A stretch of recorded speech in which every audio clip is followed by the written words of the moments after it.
Good morning, everyone. Sorry about this short delay, and thank you all for joining us this morning. As always, we'll begin sharing where our city stands in public safety metrics this morning. We are down 17% in homicides and 8.7, almost 9% in non-fatal shootings. And with that, we have a major announcement this morning.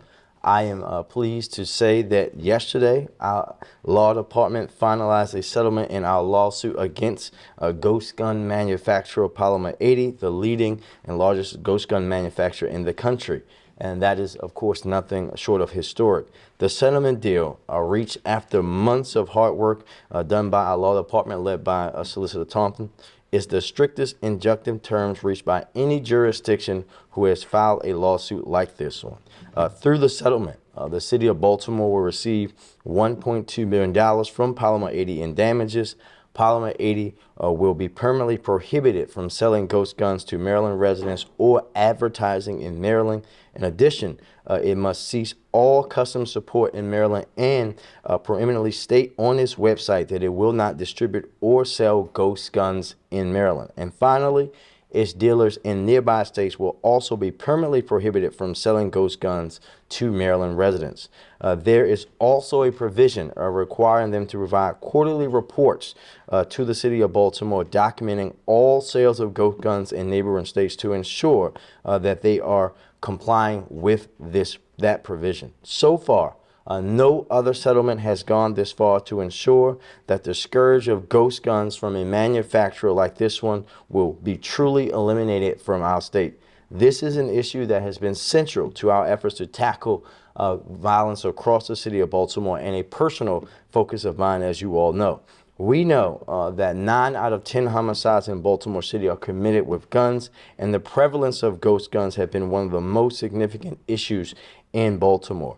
I've made the commitment that Baltimore is using every single tool at our disposal to address the epidemic of gun violence that we face. And I've made the commitment that we will hold everyone who has a hand in violence accountable, from those who choose to pull the trigger all the way up to the gun dealers and manufacturers responsible for the flow of guns into Baltimore City. This settlement and its historic scope is a statement that the harmful impact of these ghost guns is real, and these companies will face consequences for their role in violence. Last year, in 2023, BPD took 462 ghost guns off the streets, and so far in 2024, they've already picked up 43, a 30% increase compared to this same time last year. We know that they're prevalent, and we know they are a particular popular choice with young people in Baltimore. This focus on ghost guns is not just one piece of our comprehensive approach to tackling gun violence in Baltimore. And through every piece of it, we are driving down violence in our city and doing it the right way. We're going to keep doing that work each and every single day, and big wins like this one will matter in the end. So let's take a moment to give our City Solicitor Ebony Thompson and her team a big thank you and a job well done. I can say she did not have that smile on her face when I said that we were going to do this. They were a little shocked that this was one of the focuses that I want to have. But thank you, Madam Solicitor, and thank you for your team, for your work, for delivering for the residents of Baltimore. And with that, we'll jump into questions. Take some water. Yeah, Yes, ma'am. just talking about the toll that these ghost guns, in the city of Baltimore, I was curious if we know whether there's any like specific incidents where they would use like Brooklyn home shootings or state shootings. Can you talk specifically about that? We know that ghost guns have been used in countless homicides, shootings, robberies in the city of Baltimore. We know that, and we saw how quickly the prevalence of ghost guns ramped up in Baltimore City over the years.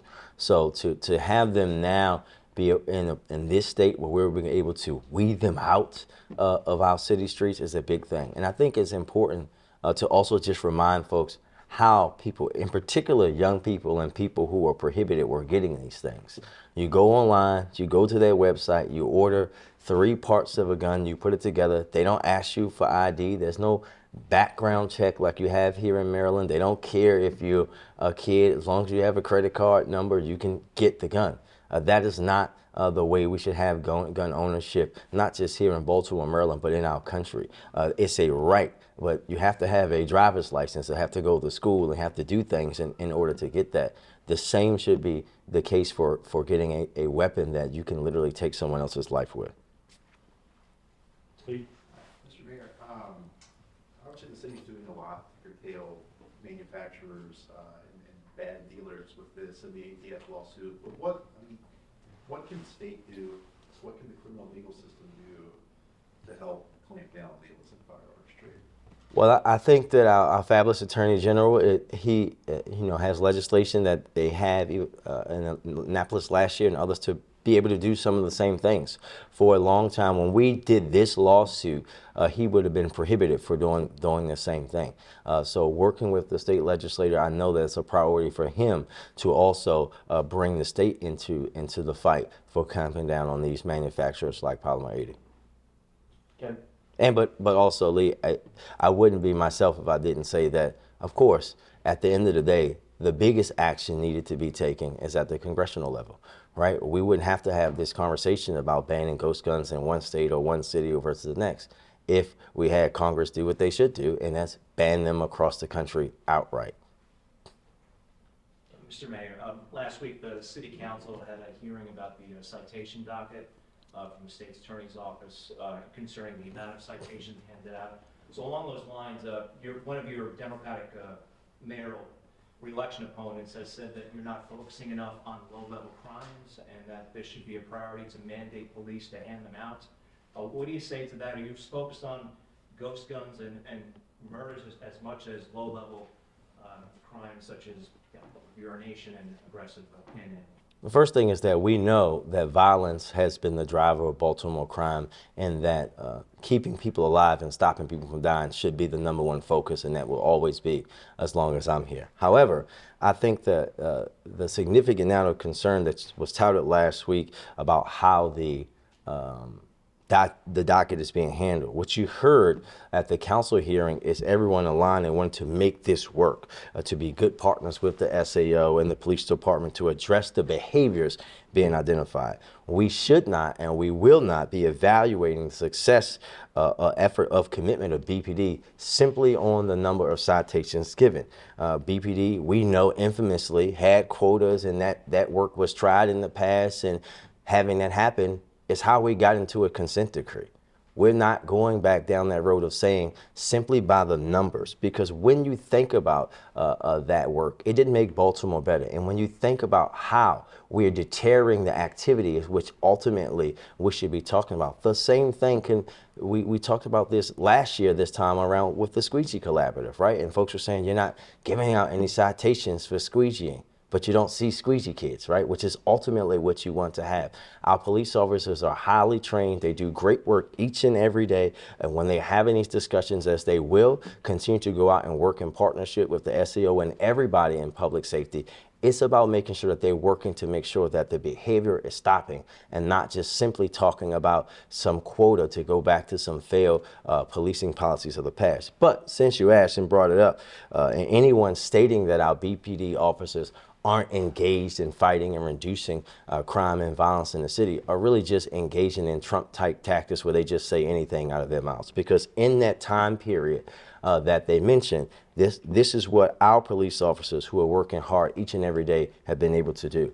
59 arrests for homicide, 276 for robbery, 58 for carjacking, 365 arrests for stolen autos, 944 handgun violations, 960 arrests for CDS and drug distribution in just that time frame. So anybody talking about these women and men not working hard each and every day is literally just saying whatever they think you guys are going to write about.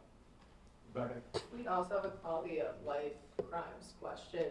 We know that homicides and shootings are obviously down, but you brought up, auto thefts, car break-ins are still very much an issue in Baltimore City. Yesterday, we did a story around Patterson Park. We walked Eastern Avenue along the park, and just in a 16-block stretch, we counted 62 piles of broken glass from shattered car windows.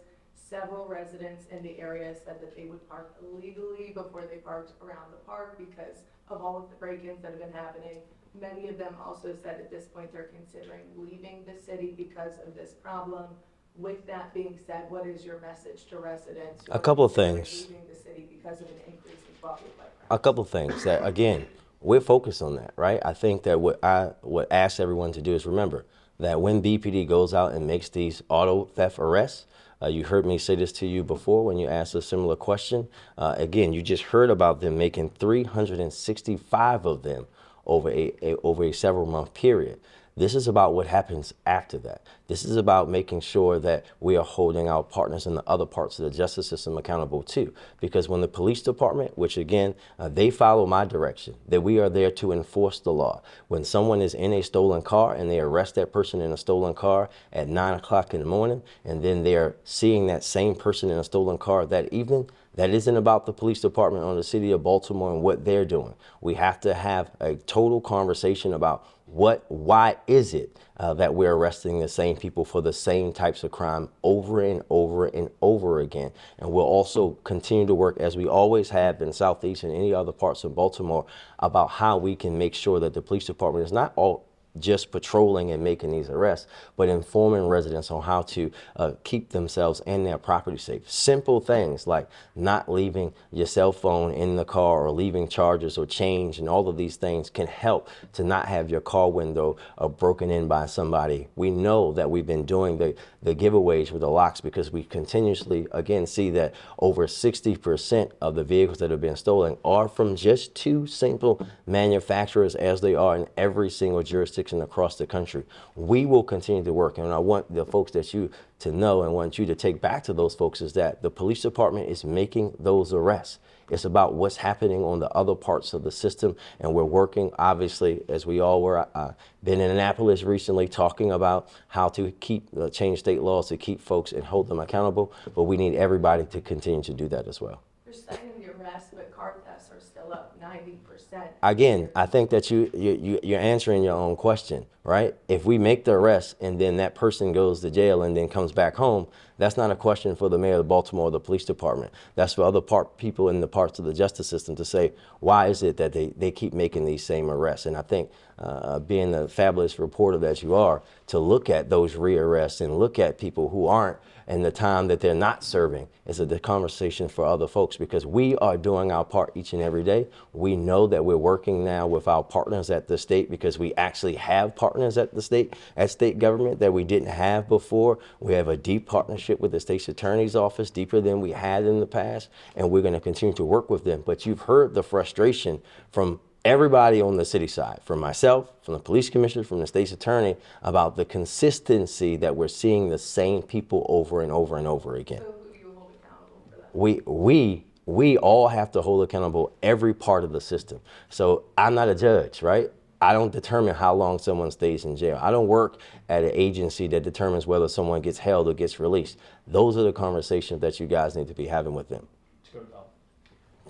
Yeah, with the two hotels that the city is purchasing, it's mentioned in DOE that the city has never done anything like this before.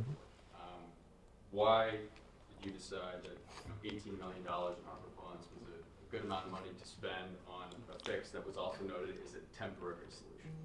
Well, I think that we have to understand the totality. We have been a city that, and I'll let the director go into details, there's been a problem with our neighbors' experiences in homelessness in Baltimore City longer than I've been breathing. And we have tried these old methods. We know that Baltimore is not the only city taking this method, but we need more shelter space. We need a temporary housing space. This is stuff that we need. And the pandemic really exposed even more so the gaps in the services and opportunities that we need in the city of Baltimore.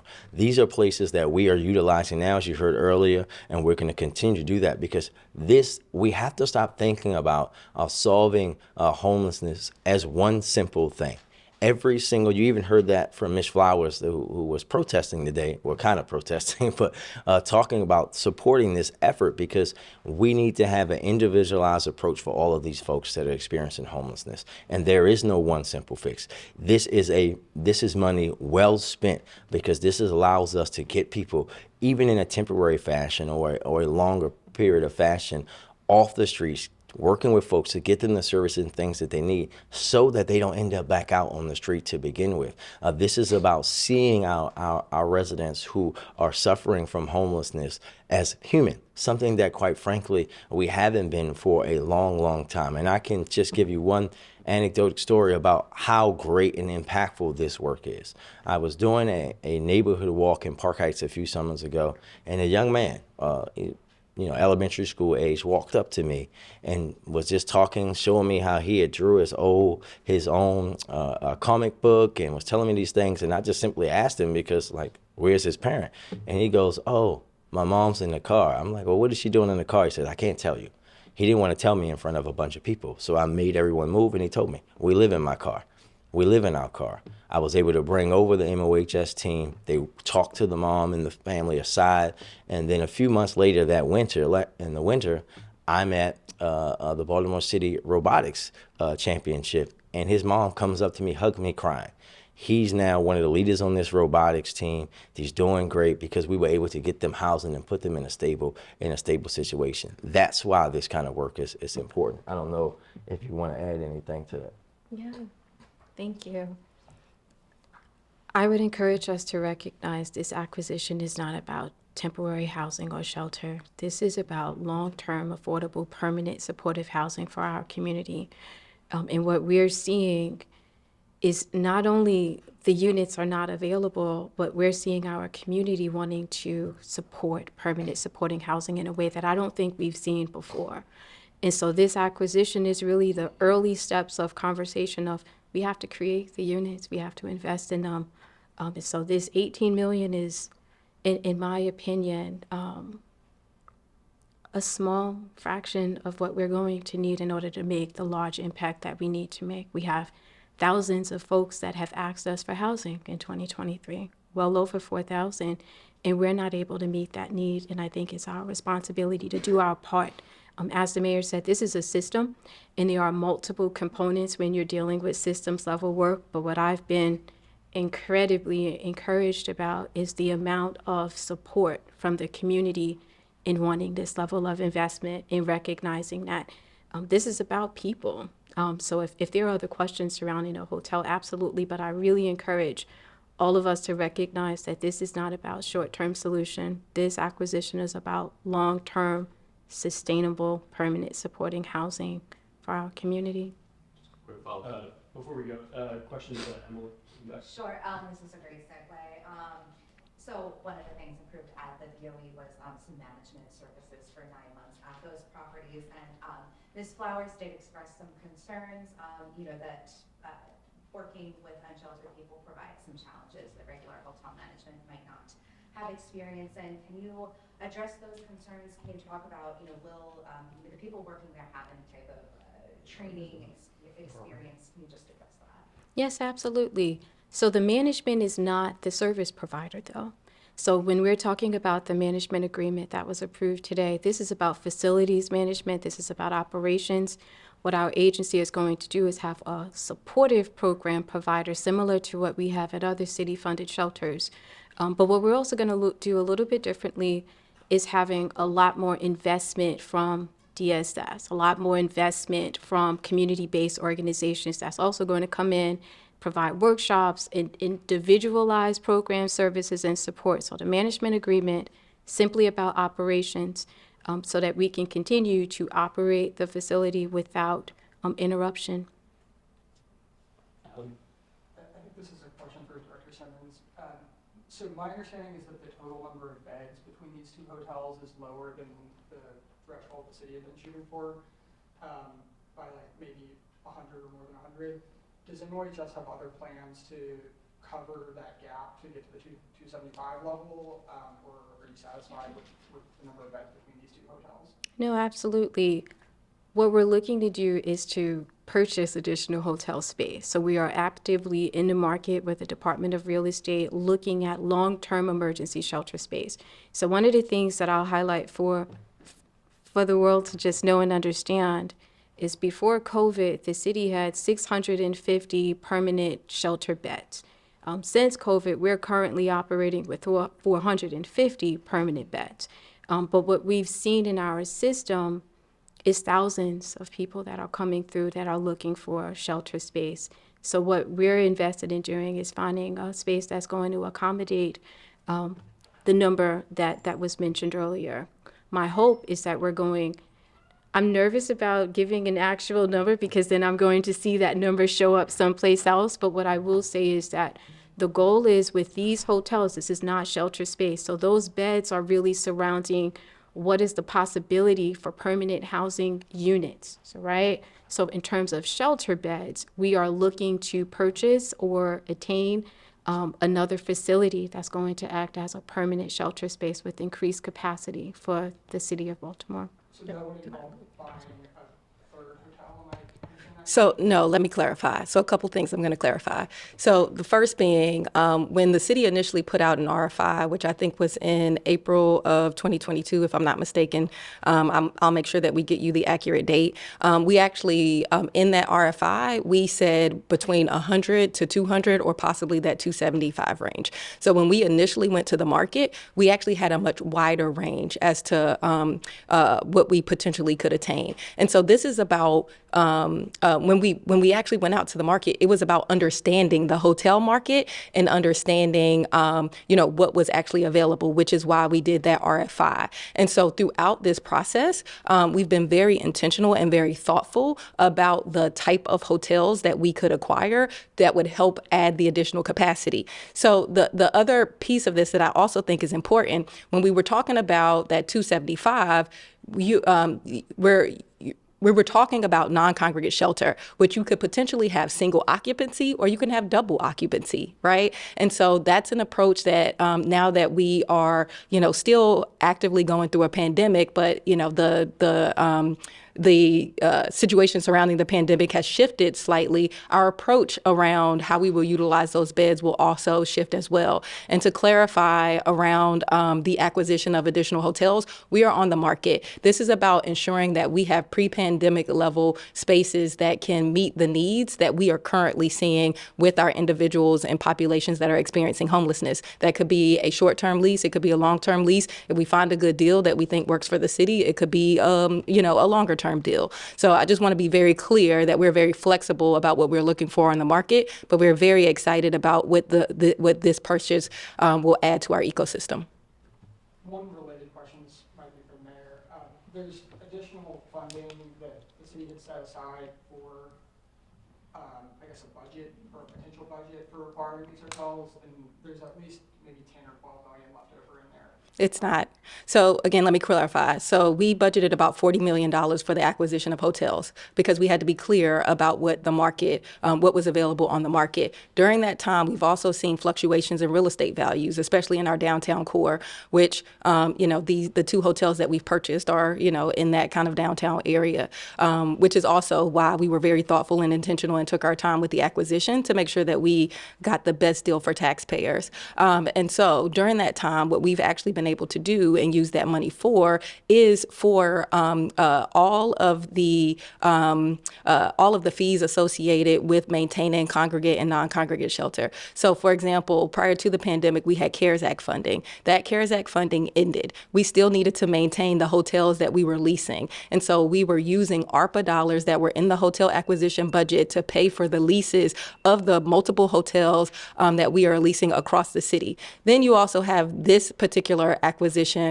which is around the $18 million range, which is also going to be coming from that bucket. And then we also need to maintain and manage these hotels, provide supportive services, and add some additional hotel beds as well. So that money is actively going towards homeless services. We continue to draw down on those funds, especially with the ending of our other pandemic relief. Tell me, did that address your follow-up? Then last question, Emily. Building upon that, I believe the original RFI at least was announced in April of 2021. This has been a long time coming to purchase these hotels. why did it take so long? And you are, some of your opponents are contending that, getting this done because it's an election year. So any response to that?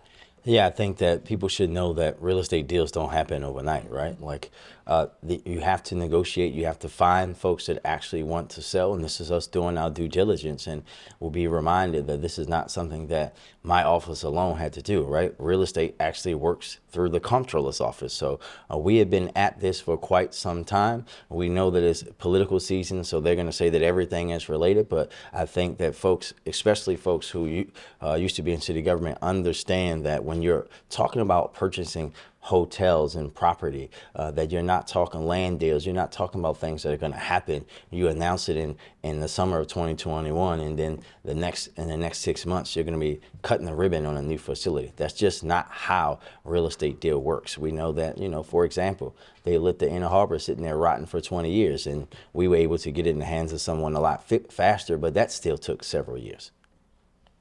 Just ask one more unrelated to that. So there's a hearing scheduled later this week with the General Assembly for a bill that would transfer power for the liquor board from the mayor and the council president to the governor. Has the city's legislative delegation talked to you about this, and are you going to take a position on that? We don't want it. We want it to be appointed by us. Okay. Thank you. Thank you. Thank you, everybody. Thanks, everybody.